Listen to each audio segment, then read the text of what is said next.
Semoga tercurah pada suasana kita yaitu baginda Rasulullah Muhammad SAW beserta para sahabat dan para punya.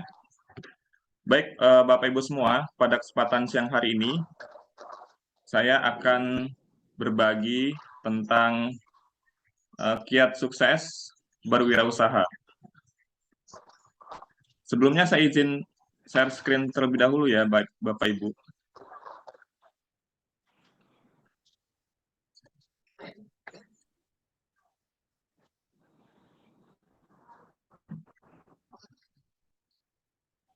Ya, jadi pada siang hari ini 1 jam ke depan saya akan berbagi cerita ya pengalaman saya sebagai seorang pengusaha kepada teman-teman semua yang mudah-mudahan acara hari ini bisa bermanfaat dan teman-teman bisa mengambil insight-nya. Sebelumnya, tak kenal maka tak sayang maka tak cinta. Perkenalkan, nama saya Ardiansah Minus ST. Ya, saya mendapatkan gelar sarjana teknik tahun 2006 ya di Universitas Lampung. Namun kata emak-emak trainer, yang emak-emak yang hobi jualan, katanya gelar sarjana tidak begitu penting katanya. Kenapa udah Ardi? Karena yang terpenting bagi mereka adalah gelar dagangan katanya. Dan saya akrab dipanggil Uda Ardi karena di sini biasanya Uda itu adalah panggilan orang Padang ya. Ya di sini ada yang orang Padang. Ya mungkin eh, orang Padang itu biasanya satu langkah lebih maju dari orang Cina ya. Jadi ada orang Cina buka ruko, kemudian orang Padang biasanya satu langkah di depannya. Ya maksudnya di kaki lima di emperan. Saya lahir di Bandar Lampung tanggal 10 Mei 1983. Ya, rumah di Perumahan Medland Transyogi, Klaster Grand Palma, Blok Tanjung 18, nomor 10, Cilengsi, Kabupaten Bogor. Bidang usaha saya adalah, saya pengusaha online, ya, toko saya ada di Shopee, Tokopedia, Lazada, Facebook, Blibli.com. Kemudian, selain itu juga saya sebagai seorang founder Prita Business Coach, atau Prita Business Digital Marketing, ya, Prita Digital. Jadi bagi teman-teman nanti yang ingin belajar tentang strategi digital marketing, ya bisa nanti kami dampingi dengan uh, dengan banyak tim nanti ya di belakang saya. Kemudian selain itu juga saya sebagai seorang pemberdaya teman-teman. Ya saya juga pernah menjadi ketua Kabupaten Bogor Berdaya ya dari tahun 2019 sampai dengan kemarin bulan Maret ya sudah serah terima, sekarang ada ketua baru. Kemudian juga saya sebagai seorang trainer dan mentor bisnis mentoring club BMC 4 angkatan dari tahun 2017 sampai tahun 2021. Nah, training yang pernah saya ikuti adalah saya sertifikasi BNSP pendamping UMKM tahun 2021, kemudian pernah mengikuti Jawar UMKM Bank BJP dan Gempro tahun 2018, dan alhamdulillah masuk semifinal waktu itu. Kemudian Understanding Business Language dan Investment Deal Making bersama guru saya Kang Randy Saputra tahun 2017. Kemudian saya juga alumni Redefine Public Speaking tahun 2019. Ya, kemudian saya juga alumni Sekolah Bisnis Dua Kode Kartika SBDKK tahun 2017 sampai dengan 2019. Dan yang terakhir saya juga alumni Grounded Business Coaching, ya, G-Coach, Magistra Utama, Coach Dr. Fahmi, angkatan 56, ya di Malang, bulan Juni tahun 2022 kemarin ya. Nah, visi diri saya adalah saya ingin menjadi pemimpin muda yang siap bekerja menciptakan 1000 entrepreneur sejati melalui kiprah saya sebagai pengusaha dan pemberdaya. Dan mudah-mudahan peserta yang hadir pada siang hari ini, yang mudah-mudahan menjadi bagian dari visi diri saya, yaitu menjadi entrepreneur sejati yang berdaya di negerinya sendiri. Amin ya rabbal alamin. Baik Bapak Ibu semua, sebelum kita mulai, saya ingin bertanya dulu kepada para peserta. Ya. Siapa yang ingin menjadi pengusaha sukses? Katakan saya. Silakan. Saya. Iya, banyak yang ingin menjadi pengusaha sukses. Ada 1, 2, 3. Nah, coba kita lihat teman-teman ya, bahwa level motivasi usaha itu sebetulnya ada tiga ya. Yang pertama adalah ingin, yang kedua adalah pilihan, yang ketiga adalah komitmen. Ya. Dan ternyata setelah kita lihat bahwa yang motivasinya ingin itu sebetulnya eh, tidak tepat ya. Karena apa? Biasanya kita ketika hanya sekedar ingin menjadi pengusaha itu jarang mengeksekusi rencananya ya. Saya ingin buka martabak ya, outlet martabak. Tapi hanya sekedar ingin gitu. Tidak ada eksekusinya, tidak ada eh, perlakuannya, tidak ada eksekusi lah kalau kata guru kita tuh. Tidak ada execution, hanya sekedar ingin. Nah, biasanya banyak ini orang yang eh, generasi rebahan yang dirinya itu hanya sekedar punya angan-angan gitu ya. Hanya ingin tapi tidak ada realisasinya.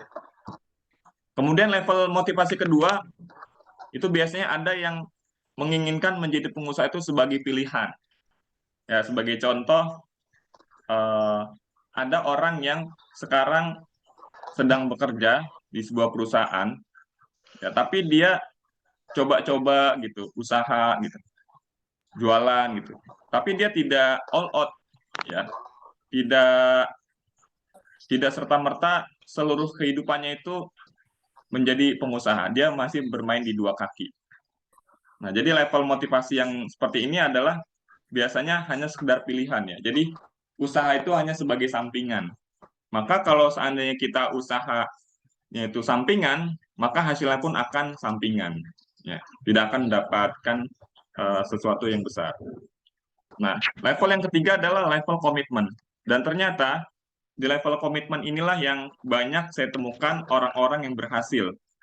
Ya, mereka serius mengelola bisnis, mereka serius membuat tim, kemudian mereka serius juga meriset produk, kemudian meriset kompetitor, dan seluruh waktunya itu adalah untuk dunia usaha. Ya, mereka tidak melirik lagi ke dunia menjadi seorang tenaga kerja atau karyawan. Nah, seperti itu. Sampai sini bisa dipahami ya Bapak Ibu ya. Nah, pertanyaannya adalah kenapa kita harus komitmen menjadi seorang pengusaha? Ya, karena teman-teman, ketika kita ingin menjadi pengusaha, ya, ketika kita sedang menjadi pengusaha, ketika kita komitmen menjadi pengusaha, maka kita akan mendapatkan yang namanya uang dan waktu luang, teman-teman. Karena apa? Banyak di antara orang-orang yang contohnya menjadi tenaga kerja, itu rata-rata tidak punya waktu, ya. Punya uang tapi tidak punya waktu luang. Sebagai contoh, ada sahabat saya yang bekerja di sebuah perusahaan di Jakarta, ya, pergi pagi, ya, sebelum sholat subuh, yang masih gelap, ya, anak-anaknya masih tidur, kemudian pulang ke rumah sudah larut malam, anaknya sudah tidur. Artinya tidak ketemu dengan keluarga. Ya, uang punya, gaji mungkin belasan juta, tapi tidak punya waktu luang lagi untuk keluarga. Ya, tidak bisa eh, sambil ngasuh anak, sebagainya seperti itu ya. Begitu pun sebaliknya, ada yang punya waktu, ya, punya waktu, tapi tidak punya uang, gitu ya, alias apa? Pengangguran. Jadi waktunya banyak, cuma dihabiskan untuk sesuatu yang tidak bermanfaat. Contohnya main game online, kemudian scrolling, kemudian macam-macam lah kegiatannya. Nah, itu tidak punya, mereka punya waktu tapi tidak punya uang. Nah, yang baik adalah ketika kita komitmen menjadi pengusaha, ketika kita sudah punya tim, ya, perusahaan kita sudah dijalankan oleh karyawan kita, maka kita akan mendapatkan dua hal ini, yaitu kita akan mendapatkan uang dan juga waktu luang. Ya, ada teman saya yang dia itu hanya koloran ya, hanya koloran tapi omsetnya miliaran gitu. Setiap hari kerjanya cuma di rumah gitu kan, tapi uang tetap mengalir, waktunya juga sangat ada. Untuk ibadah juga beliau itu sangat sangat luar biasa ya. Waktunya memang memang banyak, nah, seperti itu. Tapi bukan berarti dia tidak punya penghasilan. Dia sudah punya penghasilan dengan perusahaannya dijalankan oleh timnya. Nah, seperti itu. Nah, inilah yang akan dicapai oleh teman-teman yang ketika komitmen menjadi seorang pengusaha. Nah, berikutnya saya akan menjelaskan tahapan dan langkah-langkahnya ya, ketika kita komitmen menjadi pengusaha. Jadi teman-teman, langkah-langkah menjadi seorang pengusaha itu yang pertama adalah starting, ya. Kemudian yang kedua adalah running, yang ketiga adalah growing. Ayo coba sama-sama. Starting, running, growing. Starting, running, growing. Nah, starting itu adalah memulai, ya. Kemudian running berlari, growing bertumbuh. Nah, pada saat tahap pertama ini, tahapan starting, ada ilmu yang namanya law fruit hand cash. Ya, law fruit hand cash ini nanti akan saya jelaskan di slide berikutnya. Kesimpulannya adalah bahwa ketika kita ingin mulai usaha, ya, coba kita ciptakan transaksi. Ya, di awal-awal kita ingin menjadi pengusaha, kita coba melakukan transaksi, ya, melihat peluang, gitu ya, melihat kebutuhan orang. Nah, contohnya di sekitar kita, kalau sore biasanya butuh takjil, ya, makanan untuk buka puasa. Nah, kita kita buat makanan untuk buka puasa dan transaksi, alias cering-cering-cering ya, transaksi. Nah, seperti itu. Kemudian di level kedua, setelah sudah terjadi transaksi, baru membuat sistem, yaitu rekrut karyawan, recruit people, and create system. Baru kita membuat sistem di perusahaan kita. Contohnya kita merekrut beberapa orang karyawan untuk mengatur semua kegiatan usaha kita.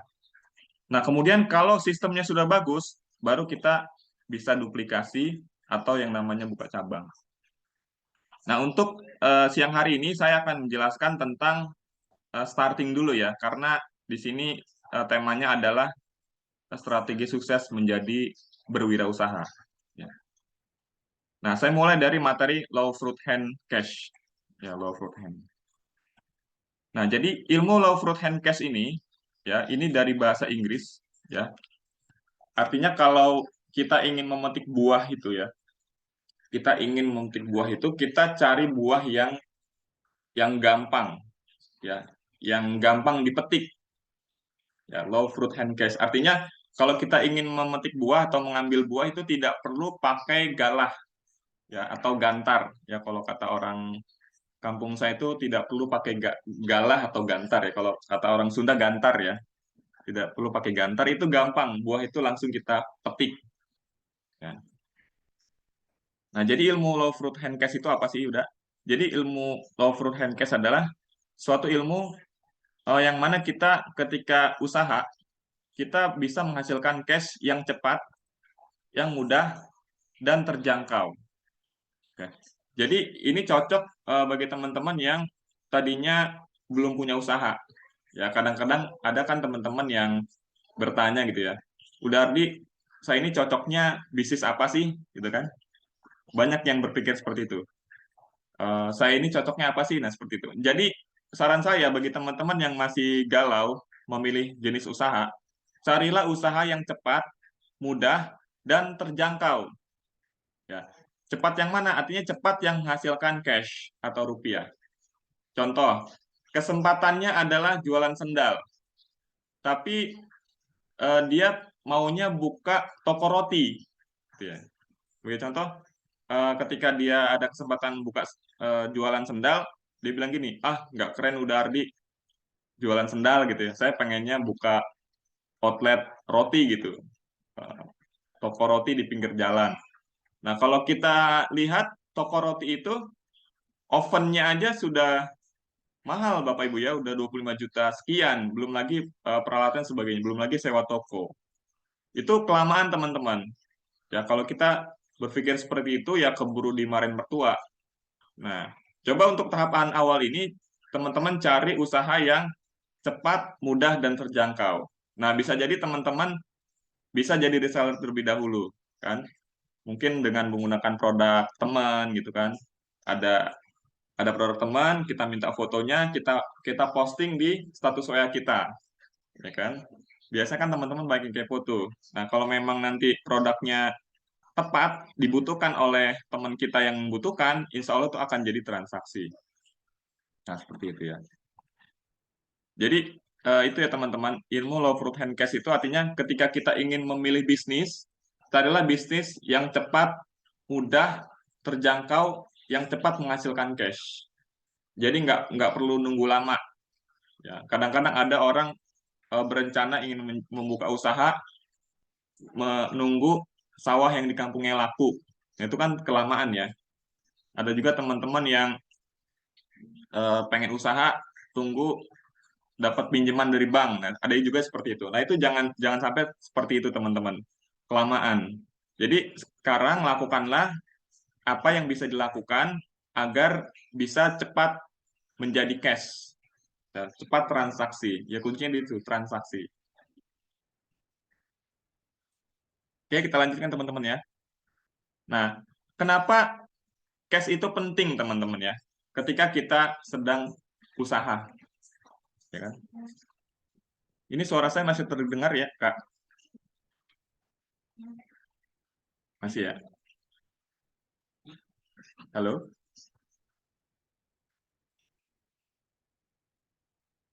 Mohon maaf, suara saya masih terdengar, Kak? Karena Masih, Zoom-nya masih Kak. masih. Iya, masih. Oke, siap. Kita lanjutkan teman-teman ya.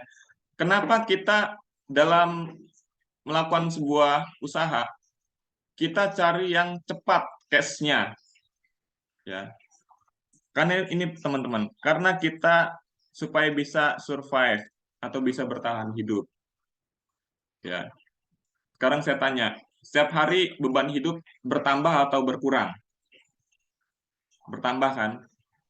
Sebagai contoh, anak semakin besar, ya kan tentunya butuh biaya untuk bayar uang sekolahnya, ya kan. Belum lagi nanti ada keponakan-keponakan yang akan kita bayari sekolahnya.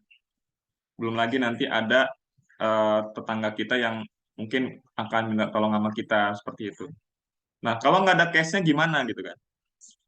Maka dari itu cash ini sangat penting untuk survive atau bertahan hidup. Ya kan? Kemudian yang kedua adalah kenapa cash itu penting adalah supaya bisa bertumbuh.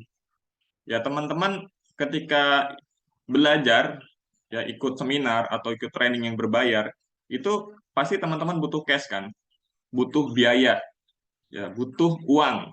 Gitu ya. Sebagai contoh teman-teman ikut Zoom pada siang hari ini, ya kan teman-teman pasti butuh yang namanya kuota. Ya kan teman-teman juga butuh yang namanya eh, Android, ya Android. Nah seperti itu. Jadi untuk bertumbuh, ya kita pun harus punya cash. Ya, punya cash. Kita mau belajar ke keluar kota, ya contohnya kita ikut seminar di Malang gitu ya, 5 hari, itu kan butuh biaya juga untuk penginapannya, kemudian juga untuk bayar training dan sebagainya, seperti itu ya. Oke, selanjutnya adalah eh, untuk stabilitas atau sakinah, ya kalau bahasa bahasa kitanya itu yang kalau di dalam Islam itu anzala sakinata fi qulubihim.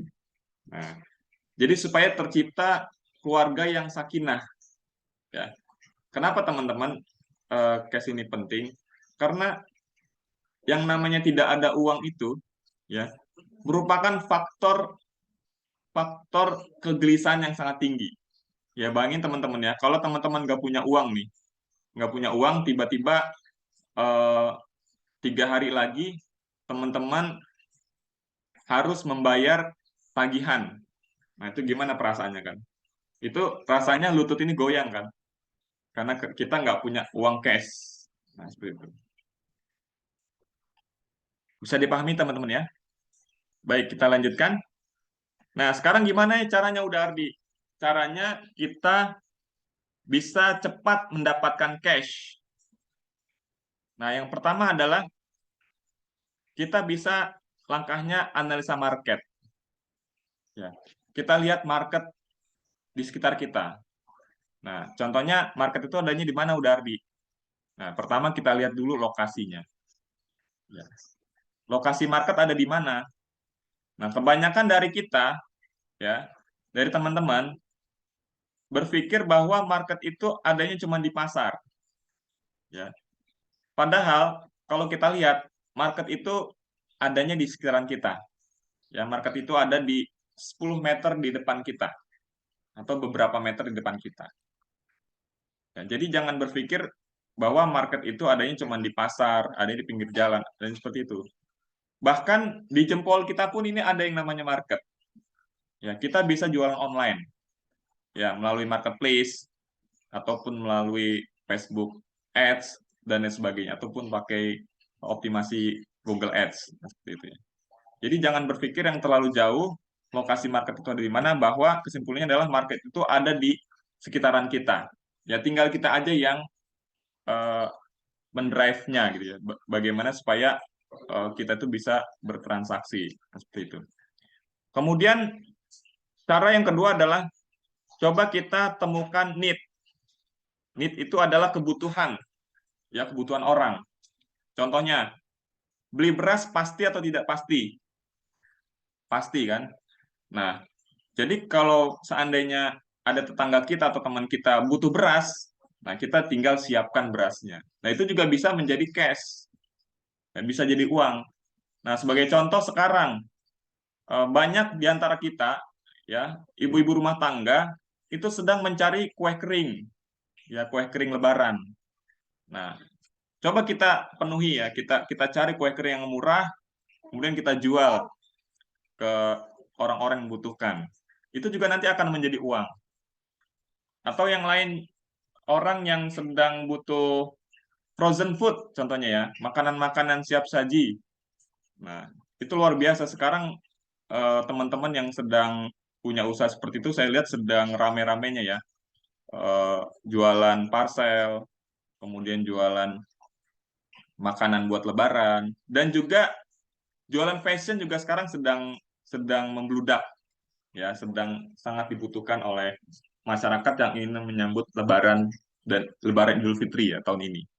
Nah, seperti itu. Jadi, temukanlah kebutuhan orang, maka insya Allah nanti cash itu akan ada. Itu yang kedua. Kemudian yang ketiga adalah teman-teman bisa cari solusi, ya solusi orang. Ya, sebagai contoh, teman-teman tahu Bang Nadiem Makarim ya, itu foundernya Gojek. Itu dia dalam mendrive bisnisnya itu dengan cara mencari solusi atas kebutuhan orang. Contohnya orang eh, pagi-pagi butuh kendaraan untuk berangkat ke sekolah, ya, untuk anaknya berangkat ke sekolah, atau untuk suaminya berangkat ke kantor. Nah, itu bisa pesan pesan Grab atau Gokar, nah seperti itu. Jadi cari solusi. Nah, maka ketika kita bisa memberikan solusi kepada orang lain, maka cash itu nanti akan tercipta. Nah, seperti itu. Banyak sebenarnya contoh orang-orang yang bisa memberikan solusi terhadap masalah orang, dan itu rata-rata bisa menghasilkan uang. Ya. Jumlah penduduk Kabupaten Bogor ada 5 juta orang. Nah, kita lihat angka 5 juta orang. Nah, angka itu duit, teman-teman. Kalau kita bisa jualan ke 5 juta orang tersebut, maka nanti akan tercipta yang namanya uang. Nah, seperti itu. Tinggal kita mau jualan apa. Nah, seperti itu. Kemudian yang terakhir, cara analis marketnya adalah hack commodity. Ya, hack commodity ini artinya gini, kita retas ya kebutuhan orang, ya komoditas orang. Contohnya kita di lingkungan kita, ya contohnya di Kabupaten Bogor atau di komunitas kita, eh, yang namanya beras pasti kan, kita tiap hari butuh beras. Nah, beli berasnya sama saya aja, gitu ya. Jangan ke orang lain, jangan ke dia. Beli berasnya sama saya aja. Itu namanya hack. Kita hack kebutuhan teman kita. Ya, contohnya beli telurnya, kemudian beli sayur-sayurnya sama saya aja. Itu ada teman saya sekarang sudah usaha jualan sayur online. Ya, anak muda, ya masih umur-umur 20-an ya. Itu sekarang sudah punya toko online jualan sayur. Dan alhamdulillah tokonya rame. Nah, seperti itu. Jadi kita hack kebutuhan tetangga-tetangga kita. Contohnya tetangga kita butuh minyak sayur. Ya udah, belinya jangan ke jauh-jauh, belinya cukup ke saya. Cukup WA atau telepon, nanti barangnya saya antar sampai ke depan rumah. Nah, seperti itu. Nah, itu bisa jadi duit, teman-teman. Ya, jadi kita kalau mau jadi pengusaha itu mikirnya jangan terlalu panjang, jangan terlalu banyak. Kita cari aja eh, masalah atau solusi yang bisa kita kasih solusi di lingkungan kita, insya Allah akan menjadi uang semua, akan menjadi cash. Nah, seperti itu ya. Nah, ini ada sebuah ilustrasi, ya, contohnya di daerah kita di Kabupaten Bogor, ada sebaran uang sebanyak 10 miliar. Ini contoh ya. Ada sebaran uang di Kabupaten Bogor ini 10 miliar. Uang yang berputar di Kabupaten Bogor. Jadi saya akan menjelaskan tentang sebaran dan besaran. Nah, dari 10 miliar itu, 9 miliar itu berputar di 20 orang pengusaha. Contohnya di Kabupaten Bogor ini ada sebarannya ada 100 orang pengusaha. Ya. Jadi uang 10 miliar itu 9 miliar itu berputar di 20 orang pengusaha. Artinya dia sedang mutarin uang rata-rata 450 juta per orang. Ya, sedangkan sisanya yang 1 miliar itu diputarkan oleh 80 orang pengusaha. Kalau kita rata-ratakan per orang rata-rata 12,5 juta rupiah. Dan inilah penyebab kemiskinan, ya teman-teman. Kenapa? Karena sebaran uangnya itu tidak merata. Ya, jadi dari jumlah 10 miliar itu 90% itu uang itu dipegang oleh orang-orang tertentu saja. Ya. Orang-orang yang jualan segalanya. Nah, seperti itu. Inilah penyebabnya negara kita belum maju-maju ya. Kenapa? Karena jumlah pengusaha yang berdaya itu hanya baru sedikit. Ya. Rata-rata jumlah pengusaha itu masih yang pengusaha sukses itu masih sedikit. Ya, makanya itulah penyebab kemiskinan. Nah, caranya gimana supaya kita bisa merata? Kita ayak, teman-teman ya. Jadi kalau bisa uang yang 9 miliar ini bisa tumpah ke 80 orang pengusaha yang ada di sekitaran kita. Gitu. Jadi kalau seandainya uang itu kita ratakan, ya mungkin bisa merata. Ya semuanya akan mendapatkan pendapatan atau omset bisa 100 jutaan gitu ya. Seperti itu ya. Contohnya gimana cara untuk supaya merata? Ya teman-teman bikin usaha yang bisa minimal mengurangi omset mereka. Contohnya kalau kita lihat pedagang ayam nomor satu KFC. Oke. Nah, coba kita ciptakan jualan ayam yang mirip kayak KFC itu di beberapa tempat. Yang mengelolanya adalah kita. Nah, seperti itu ya. Atau kita lihat eh, jenis-jenis usaha yang di pedagang besar, toko roti, ya toko roti terbesar itu ya, seperti merek yang ada di pinggir jalan, itu coba kita ciptakan pengusaha-pengusaha lokal yang omsetnya bisa naik. Nah, seperti itu. Nah, maka kesejahteraan itu akan tercipta ketika nanti pengusahanya memiliki omset yang naik. Nah, seperti itu ya. Nyambung ya, teman-teman ya. Sini ya. Nah, yang terakhir, motivasi pengusaha sukses. Yang pertama adalah bahwa semua orang berhak menjadi pengusaha sukses, ya. Tidak dibatas oleh umur, ya, umur atau usia, kemudian juga tidak dibatasi dengan karir, baik dia orang yang sekolah atau tidak sekolah, itu berhak menjadi pengusaha sukses. Jadi kita semua ini berhak, teman-teman, menjadi pengusaha sukses. Kemudian kegagalan awal itu merupakan cambuk mencapai kesuksesan. Banyak di antara kita yang ketika memulai itu gagal, ya. Tapi itu sebetulnya sedang tidak gagal, tapi adalah kesuksesan yang tertunda. Kemudian yang ketiga adalah orang sukses adalah orang yang mampu melewati hambatan dan tantangan yang dihadapinya. Dan semua itu diawali dari bawah. Ya. Jadi ketika kita ingin menjadi pengusaha sukses, ibaratnya kita sama seperti kita ingin menggeser batu yang sangat besar. Nah, kalau kita geser batu yang besar itu rasanya berat gitu ya. Tapi kalau kita lobangi tanahnya yang di bawah, maka batu itu akan bergerak. Dan disitulah motivasi kita, ya, bahwa kalau kita sudah bisa menggerakkan batu itu, maka nanti ke depannya roda itu akan sangat cepat, ya. Batu itu akan sangat cepat berputarnya, ya, gitu. Kemudian yang selanjutnya, jangan ragu-ragu memulai usaha, ya. Kita nggak boleh takut dengan peluang yang ada, jangan takut rugi. Ya, kebanyakan orang ketika ingin memulai sesuatu takut rugi padahal modalnya juga belum ada. Kemudian selanjutnya adalah tentukan jenis produk, ya, siapkan modal. Ya, modal itu bukan hanya uang tapi juga keberanian, kemudian juga product knowledge. Ya, banyak sebetulnya modal yang kita siapkan, tapi bukan hanya berupa uang, tapi mental pun itu menjadi modal. Kemudian rencanakan dengan baik dan mulai saat ini.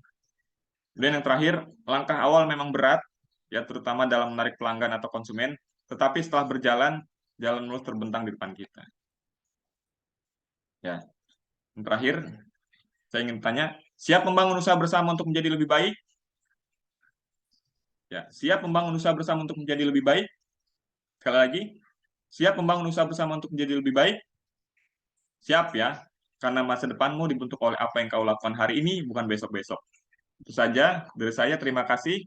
Wassalamualaikum warahmatullahi wabarakatuh.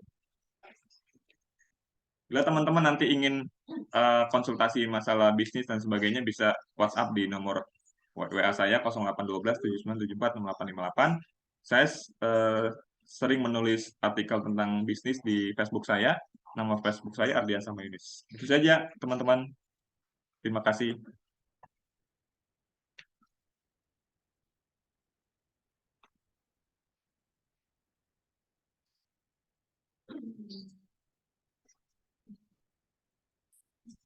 Saya berikan waktunya ke pembawa acara.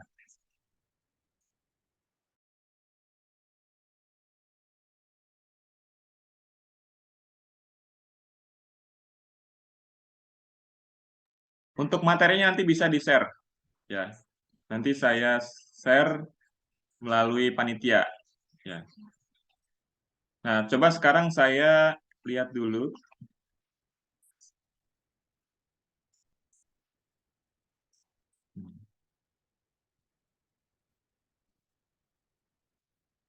Ada yang ingin bertanya? Silakan teman-teman yang ingin bertanya Iya, atau bertanya boleh langsung Pak. gitu. Iya, Ya, boleh silakan. langsung. Sebutkan nama sama usahanya ya, Bu, ya. Ya, nama Ibu Agus Murtini, Agus usia Murtini. 55 tahun, punya usaha ini Pak, apa susu kedelai gitu ya. Sekarang Mulai. udah jadi apa PT Rumah Kedelai Pak Mensoya Ayu. Kedelai.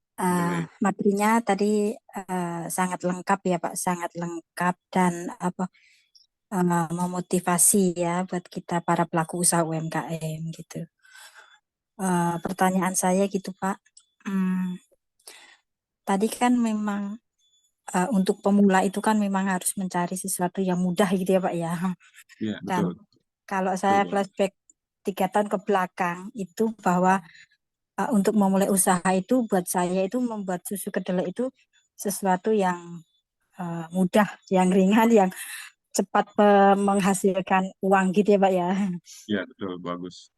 Ya, namun kenyataannya bahwa selama 3 tahun ini Pak membangun usaha ini ternyata buat saya itu yang memiliki kekurangan di membangun tim gitu ya Pak, membangun tim karena ketika produk sudah jadi, kemudian legalitas itu sudah mulai berangsur-angsur itu tercapai gitu ya Pak ya, karena kalau susu kan rada-rada high risk gitu, jadi harus ada BPOM juga harus ada, dan kebetulan ini sudah kita urus untuk BPOM-nya. Yang menjadi pertanyaan saya itu tadi Pak, bagaimana membentuk tim ya Pak, membentuk tim karena tidak mudah ya Pak, tidak mudah karena terutama untuk pemasaran gitu ya Pak. Jadi antara modal, marketing dan manajemen itu yang susah buat saya itu marketing, manajemen juga susah gitu Pak. Jadi mohon arahannya bagaimana kita membentuk tim. Kemudian marketingnya itu memang susah Pak, sulit ya, karena kalau dilihat sampai sekarang itu kalau pemasukan sudah cukup bagus karena melalui WA gitu ya Pak ya. Kita belum sampai ke sosmed seperti yang Bapak itu sudah ahli apa jualan online seperti itu. Mungkin itu aja, itu Bapak mohon bantuannya untuk membangun tim itu seperti apa, kemudian marketingnya bagaimana, karena kalau Bapak tadi udah bagus ya, udah sosmednya sudah kemana-mana, kemudian kalau dilanjut lagi ya manajemen itu kan lebih ya Pak, lebih banyak gitu, karena ini fokusnya kan ada di apa, bagaimana membangun usaha seperti tadi. Mungkin itu Bapak, terima kasih, selamat Ya. siang. Mohon maaf Bu, jumlah karyawannya berapa Bu? Jumlah timnya. Jadi saya bisa kegambar. Iya, kalau tim produksi kita 3 orang Bapak. Jadi saya 3 orang sendiri, produksi. suami sama anak. Kemudian ada yang usaha itu bagian produksi ada 4 orang, tapi mereka tidak semua bisa on gitu ya Pak. Jadi ketika ada panggilan pekerjaan, ada sesuatu yang membuat dia nggak bisa masuk ke produksi seperti itu Pak. Oke. Siap. Baik, terima kasih kepada Ibu Agus yang telah bertanya pada sesi berikut ini. Ya, saya sangat senang sekali ya dengan Ibu Agus sudah membangun usaha dari 3 tahun yang lalu. Ya memang begitu. Kalau kita sedang merintis sebuah usaha, kemudian usahanya sudah berjalan, nanti pasti kendalanya adalah di tim. Itu memang sudah biasa, Bu Agus.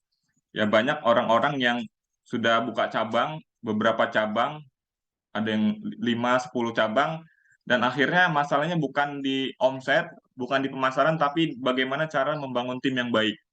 Yaitu saya juga udah pernah membina ya di binaan saya di Celengsi, di Business Mentoring Club saya di angkatan pertama, itu juga masalah sama dengan Ibu Agus. Ya, sekarang itu saya ngatur karyawan itu susah banget Pak Ardian, katanya seperti itu ya curhatnya kemarin ya. Gimana tuh caranya Pak Ardian gitu kan. Seperti itu ya. Nah, jadi memang ketika kita sudah atau sedang membangun sebuah usaha, teman-teman jangan lupa ya membangun yang namanya fundamental atau fondasi. Ya. Jadi saya ada materi yang namanya 9 pilar bisnis ya dari Grounded Business Coaching ya, dari Malang ilmunya. Nah, jadi di dalam 9 pilar bisnis itu pertama adalah ketika kita usaha pasti kita akan mencapai omset, ya kan? Menginginkan omset yang tinggi, ya kan? Nah, dari omset yang tinggi itu pasti kita bagaimana caranya? Caranya adalah di situ meningkatkan kepuasan pelanggan. Ya ini belum masuk ke materi ke ininya ya, ke timnya, tapi kita dari atas dulu. Ya, jadi di dalam ilmu grounded itu ada yang namanya ilmu yang di atas tanah yang kelihatan dan yang di bawah tanah itu yang tidak kelihatan. Jadi ada 5, ada 4 yang kelihatan, ada 4 yang nggak kelihatan, terus kemudian di tengah itu ada namanya organisasi bisnis. Nah, kemudian ketika kita ingin profit, biasanya kita menurunkan cost.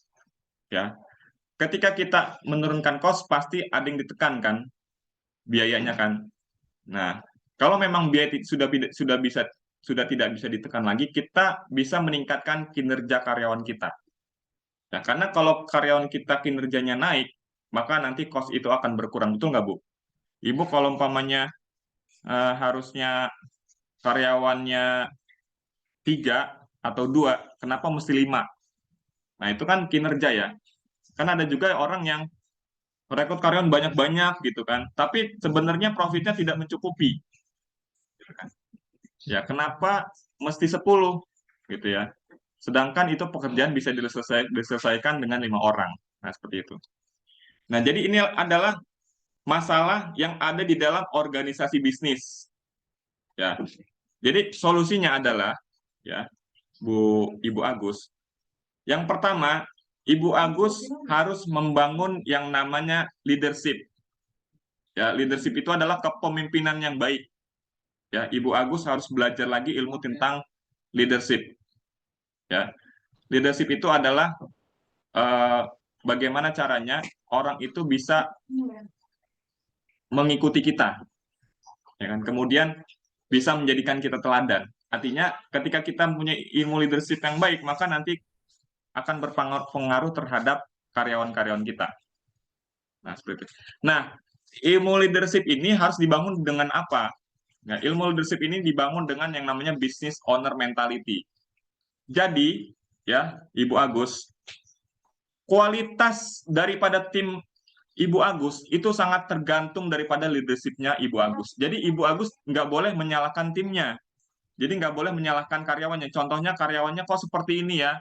Nah itu Ibu harus berkaca. Oh berarti leadership saya itu seperti ini. Gitu. Jadi ketika kita sedang melihat kekacauan di dalam perusahaan kita, itu berarti masalah itu adalah di leadernya. Ya, di Ibu Agusnya yang harus diperbaiki. Mungkin Ibu Agus harus belajar lagi yang namanya ilmu leadership. Nah, kemudian business owner mentality-nya harus diperbaiki. Ya, Ibu Agus harus punya mental seperti pengusaha. Ya, Ibu Agus harus punya mental sebagai seorang pemenang. Nah, orang yang punya mental pemenang itu pasti dia punya DNA pemenang. Ya, Ibu Agus tahu yang namanya macan. Macan itu walaupun masih kecil, ya walaupun masih kecil, itu tetap aja kan disebut macan. Benar nggak, Bu? Ya kan? Iya, Pak. Walaupun masih kecil, macan itu tetap disebut dengan macan. Beda dengan kucing. Ya kan? Kucing kan beda dengan macan. Artinya apa? Sifat-sifat macan itu harus sudah ada di dalam bisnis Ibu. Ya.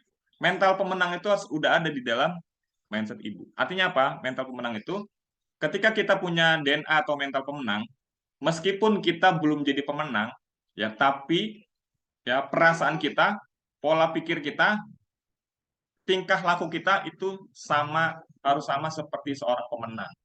Meskipun kita belum jadi pemenang di dalam bisnis. Itu ya Bu Agus. Kemudian selanjutnya adalah dari business owner mentality itu kita bisa juga meningkatkan spiritualitas dari tim kita. Ya contohnya kita perbaiki ibadah, ya kalau kita umat muslim sholat tepat waktu, ya karyawan itu utamakan sholat, ya mengutamakan sholat. Jadi pada saat jam azan, ya azan zuhur itu semua karyawan berhenti sholat berjamaah di masjid yang laki-laki. Kemudian yang perempuan itu berjamaah di kantor. Nah seperti itu contohnya.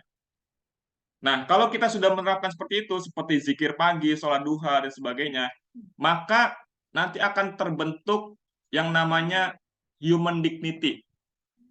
Ya, human dignity itu artinya memartabatkan manusia. Artinya ketika itu sudah terbentuk karakter tim kita yang tangguh, yang hebat, yang disiplin, ya kan, yang rajin ibadah, ya kan. Kalau coba Ibu bayangkan, Bu Agus bayangkan, kalau karyawan kita sudah rajin ibadah, tentunya kualitas ibadah, kualitas pekerjaannya akan sangat berbeda nggak dengan orang yang malas beribadah? Beda kan? Karena apa? Yang beda, Pak. Karena apa? Ibadah itu cerminan daripada pekerjaannya. Gitu. Orang yang rajin baca Quran, rajin zikir, itu kan nggak mungkin dia korupsi waktu, ya kan?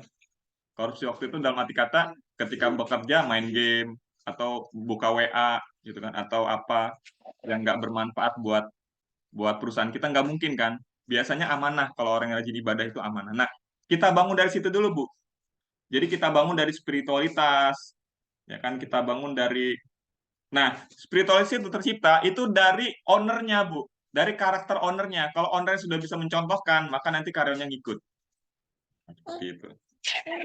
Maka kalau sudah seperti itu, nanti insya Allah mudah-mudahan akan terbentuk organisasi bisnis yang luar biasa, yang bisa meningkatkan omset.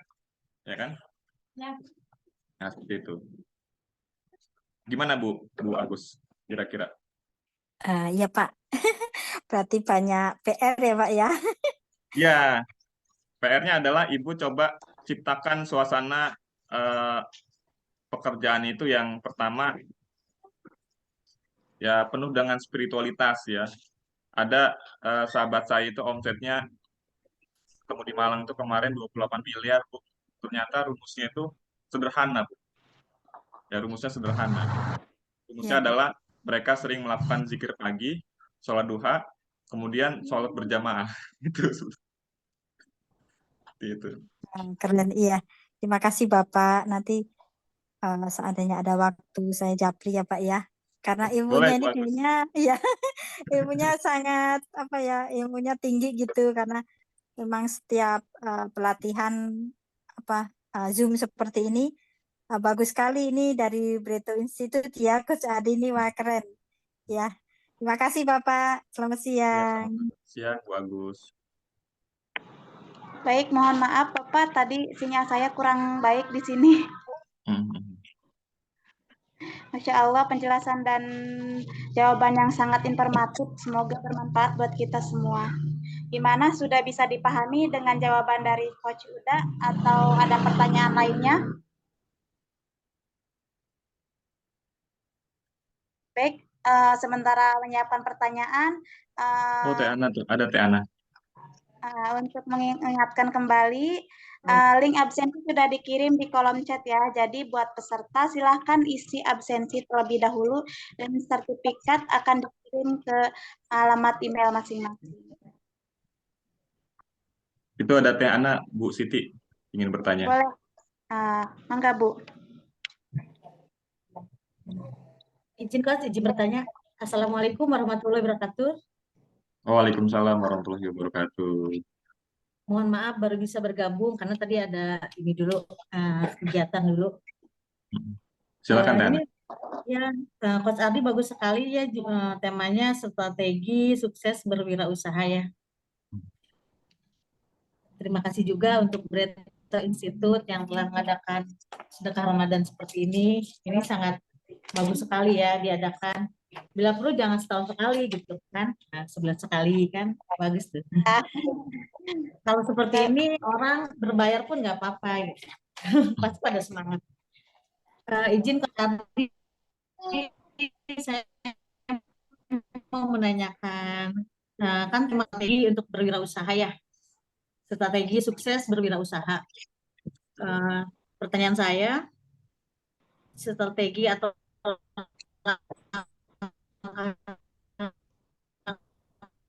seperti apa? Seperti apa di ASN? Misalkan saya seorang pekerja dan saya ya kebetulan salah satu tergabung dari komunitas UMKM juga, KPM tentunya. Dan salah satu ininya ya saya dipercayai sebagai ketua KPM komunitas pengusaha mandiri ya, baru berdiri 3 tahun ini. Bagaimana strategi untuk menyeimbangkan antara pekerjaan saya dengan komunitas yang sedang saya ini gitu. Dan saya pun di samping itu berjualan online gitu kan, terus offline juga ada. Gitu. Menyeimbangkan untuk strategi ininya gitu loh, biar saya tuh jadi seorang, katakan kalau jadi ASN yang sukses atau jadi pewirausaha yang sukses. Sedangkan saya punya niatan untuk pensiun muda, itu Kak Cardi. Gitu. Saya udah niat, jika saya misalkan, udah ini udah sukses di usaha, saya udah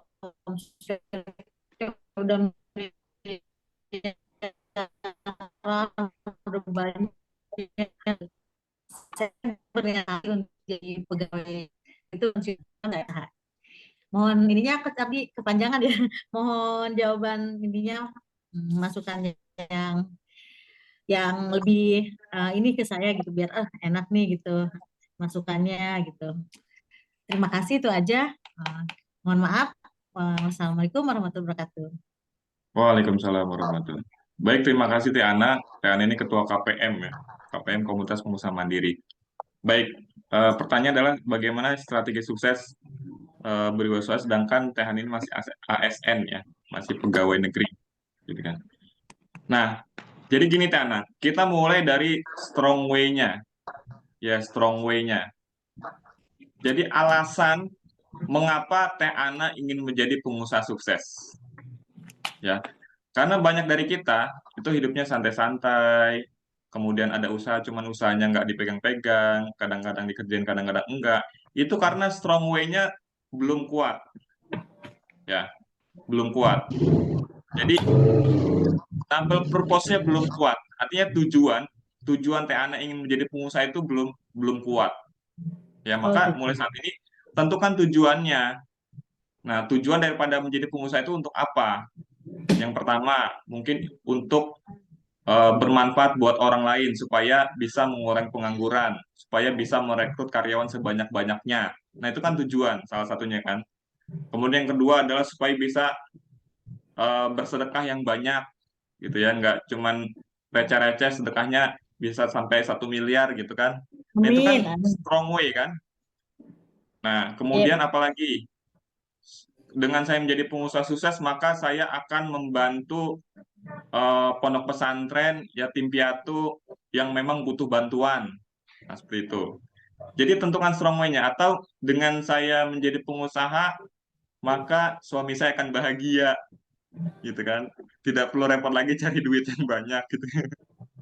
Atau saya ingin jadi pengusaha, saya ingin seperti ya kayak pengusaha sukses itu ya, punya rumah yang besar, kemudian ada kolam renangnya, gitu kan.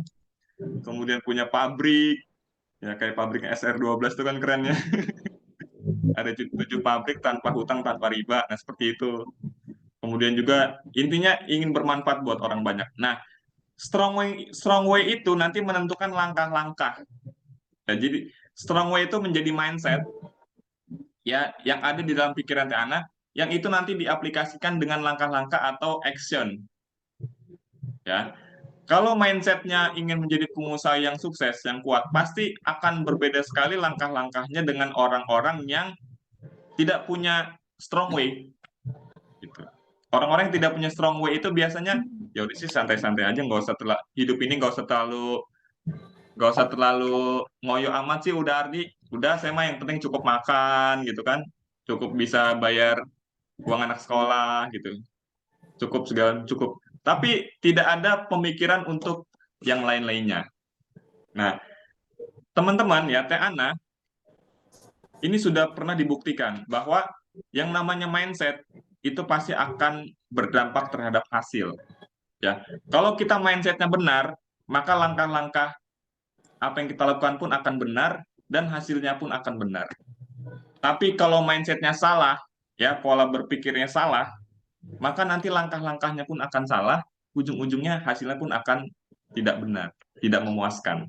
Nah, mulai saat ini Teh Ana harus membangun mindset ya atau pola pikir yang sama seperti pengusaha besar, meskipun usaha kita belum besar, ya, meskipun bisnis kita masih recehan, ya. Jadi gini, seorang pengusaha besar itu harus mempunyai mindset yang sama seperti pengusaha besar, meskipun dia belum besar usahanya. Seperti itu kalau kata guru saya, Coach Pak. Jadi ciptakan dulu pola pikir yang bisa mendrive usaha Teh Ana. Contohnya gini, ini rumus sederhana ya, 5 menit ya, atau 2 menit deh. Kalau kita ingin membangun rumah 1 lantai, 2 lantai, ataupun 100 lantai, ya pasti kita yang pertama kali kita lakukan adalah gimana? Kita pasti membayangkan dulu kan di alam pikir kita, betul nggak, Teh Ana? Kita mau pondasinya kayak mana, pakai batu kali atau batu hitam. Kemudian kita mau kamar tidurnya berapa. Kemudian kita mau pakai kualitas bahan bangunannya seperti apa. Itu pasti udah ada di otak kita kan. Baru setelah ada di otak kita, baru tercipta di alam nyata. Bener nggak? Nah, begitu juga dengan usaha. Usaha ini harus kita bayangin dulu nih di dalam otak kita, alam bawah sadar kita. Saya nanti suatu saat akan punya usaha seperti ini, punya karyawan 500 orang, ya kan? Cabangnya ada di seluruh Indonesia. Nah, seperti itu. Jadi kita harus bayangin dulu seperti itu, maka nanti insya Allah akan terkabul. Karena apa? Karena Allah itu sesuai dengan prasangka hambanya. Ya, jadi nanti doanya jangan sampai salah, Teh Ana. Doanya jangan sampai salah, gitu ya. Saya akan punya perusahaan terbesar se-Indonesia yang cabangnya ada di mana-mana. Nah, seperti itu. Gitu, Teh Ana. Sederhana jawabannya. Namun mudah-mudahan bisa dipahami. Gimana, Teh Ana? Gimana, Teh Ana? Kalau kita punya impian juga itu salah satu dari mindset juga ya, mindset kitanya untuk ke depannya. Saya sih pengennya ya jadi milioner, banyak duit, banyak karyawan juga, ya seperti yang tadi Coach Ardi bilang. Malah saya pengen punya yayasan, pengen bangun masjid sendiri gitu. Oh, ke Hmm. depannya udah indah-indah aja lah gitu ya, ya. Bagaimana gitu. Paling ya ini aja mungkin mindset saya untuk saat ini ya. Karena masih berurusan dengan riba itu ya mungkin ada sangat pautan. Karena kan kalau PNS nggak jauh-jauh dari riba, biasa pinjam ke bank atau apa ya seperti itu. Mungkin masih diselimuti oleh riba itu ya, yang katanya oh, belum bisa benar-benar belum bisa hijrah nih, gitu. Mungkin saja jadi ya, Mas Ardi. Salah satunya itu penghambat gitu, penghambat kita untuk bisa sukses gitu ya, mungkin.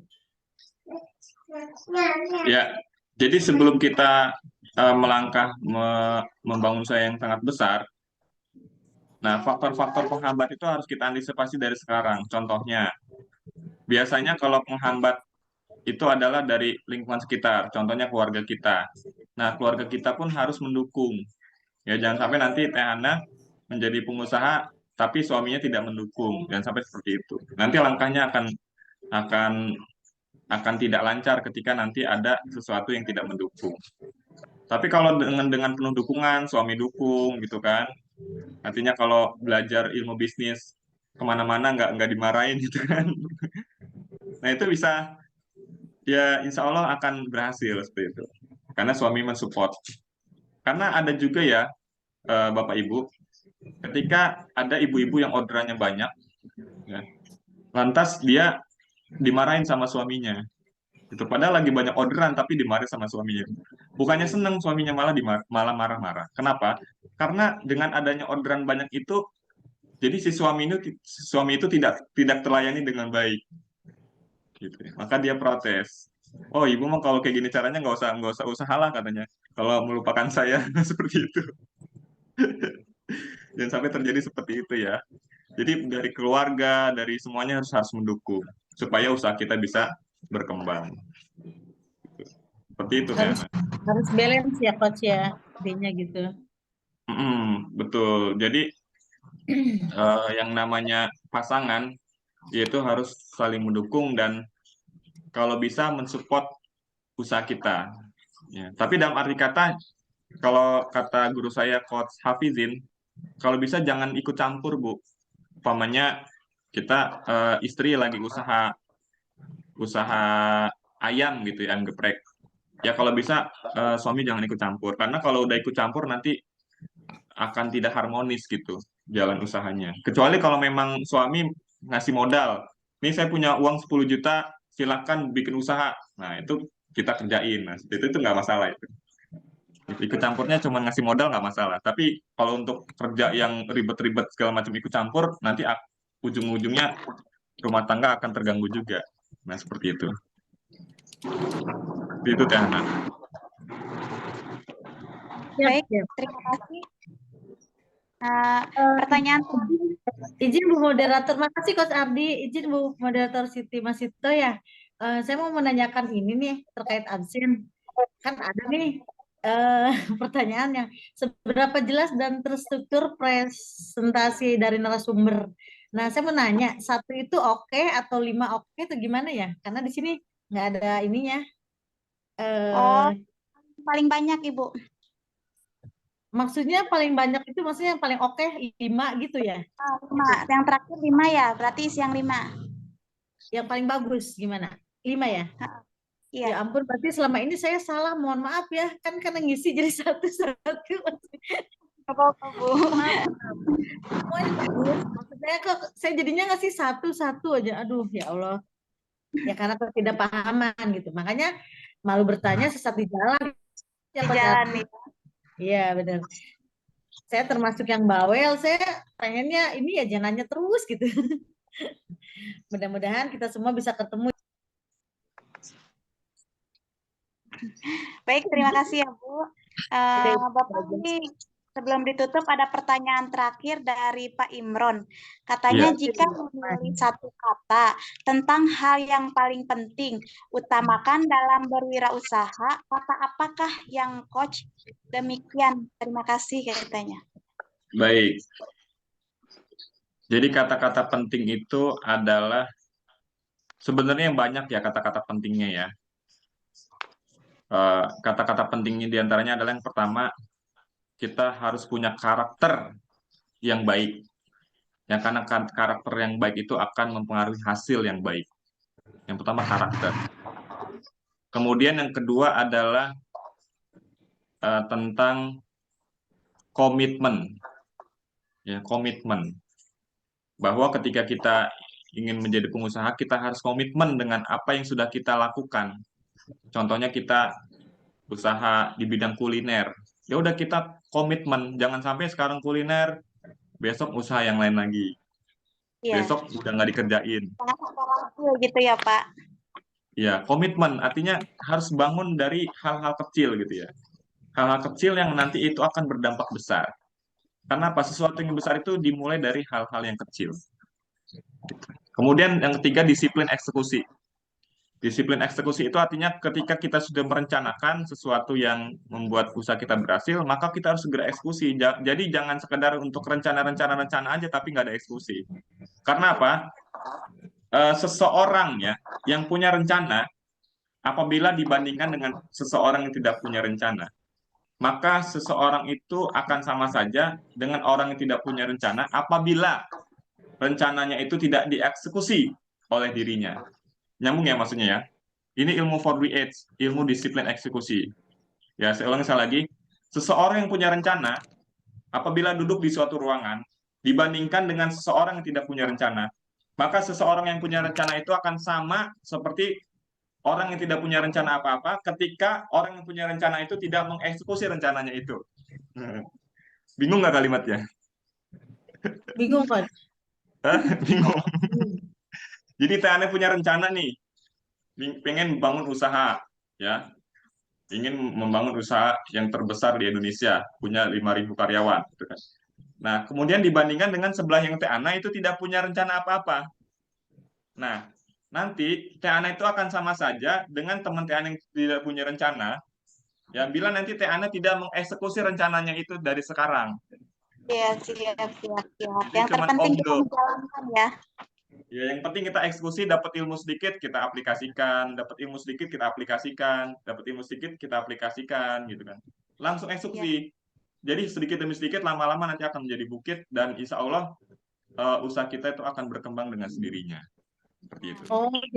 Jadi begitu ya, Coach. Jadi kalau kita punya ilmu apa kita bisa di-share aja ya, maksudnya ya sharing gitulah ya, maksudnya. Jangan sampai Iya, langsung. dipendam atau pelit, katanya bahasanya apa ya, pelit ilmu gitu ya bahasa itu. Oh, ternyata gitu ya, Coach. Maksudnya emang harus dikembangkan ya apa yang kita punya gitu ya. Ya maksudnya yang Betul. kita bisa gitu lah. Ya semacam tadi pas baru masuk menyinggung leadership ya kayak gitu.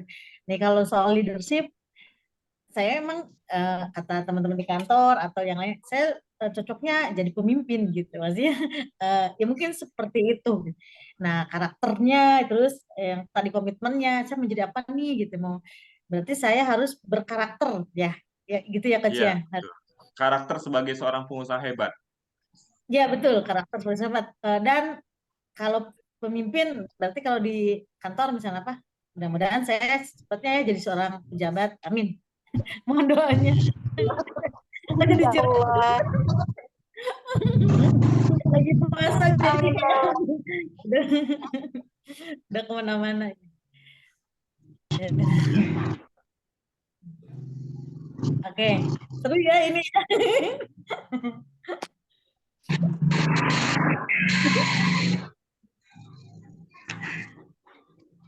Sudah mungkin. Baik Bu, terima kasih.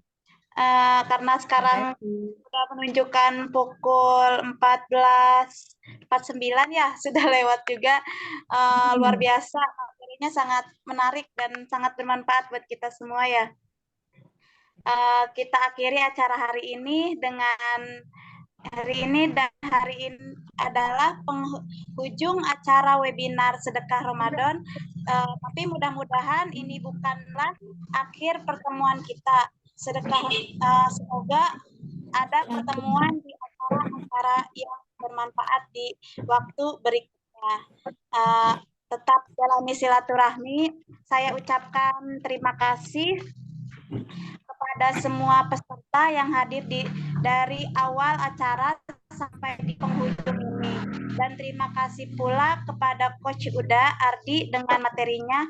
Begitupun terima kasih banyak kepada narasumber-narasumber yang sudah bergabung dan memberikan pengalaman yang luar biasa dan yang sangat menarik sekali. Begitupun saya ucapkan terima kasih kepada Coach Adi. Begitupun kepada mitra media dan para sponsor. Semoga kita selalu dalam perlindungan Allah Subhanahu wa Ta'ala. Amin ya Rabbal alamin.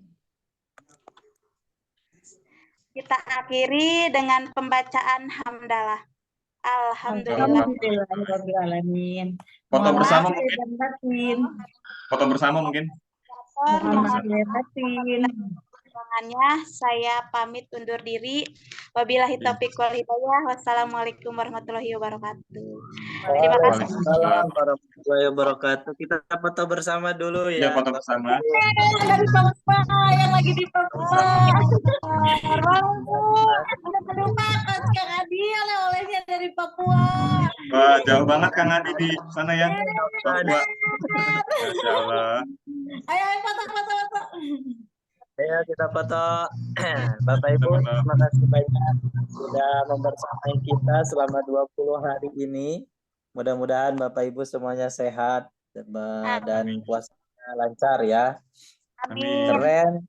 Sudah, terima kasih banyak sudah menutup perjumpaan kita terakhir. Ini terakhir. Mudah-mudahan barokah ilmunya, panjang umur, banyak rezekinya. Amin. Jangan bosan. Teh Ana cepat jadi pejabat. Amin.